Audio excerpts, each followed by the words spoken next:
Olinglar bolalarim, olinglar. Nimaga adamga alohida kosada suzding?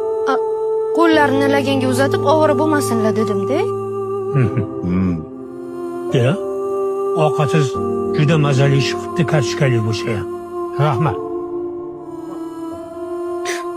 Hozir siz kartoshkali manti yedingizmi shunda? Ha, bolam, juda mazali bo'libdi-da. Nima? Sen hozir o'zimizga go'shtli, yog'li manti suzib, adamga alohida kartoshkali suzdingmi? Bolalarniki bilan adashtirib yuboribman shekilli adasi. Ada, shu keliningizni bitta duo qiling.